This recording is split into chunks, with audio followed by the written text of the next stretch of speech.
बिस्मिल्लाहिर्रहमानिर्रहीम। अस्सलाम वालेकुम। C24 न्यूज़ के साथ मैं हुसैन हुसैन। चलते हैं खबरों की जानिब। एक बड़ी सियासी पेशरफ्त सामने आई है। बल्दियाती इंतखाबात का बगल बच चुका है और सियासी मैदान सजने को तैयार है।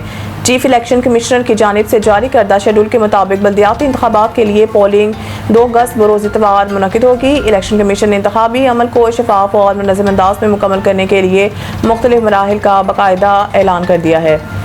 तफसीलात के मुताबिक 6 जून से रिटर्निंग ऑफिसरान उम्मीदवारों को नोटिस जारी करेंगे, जबकि बल्दियाती इंतखाबात में हिस्सा लेने के ख्वाहिशमंद उम्मीदवार 9 जून से 15 जून तक अपने कागजात नामजदगी जमा करा सकेंगे।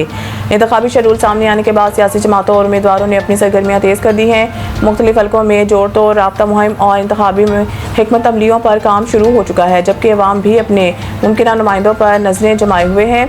अब सबकी निगाहें इस बात पर मरकूज हैं कि कौन अवाम का एतमाद हासिल करने में कामयाब होता है और कौन बल्दियाती ऐवानों तक रसाई पाता है। मज़ीद खबरों और ताज़ा तरीन अपडेट्स के लिए हमारे साथ रहें।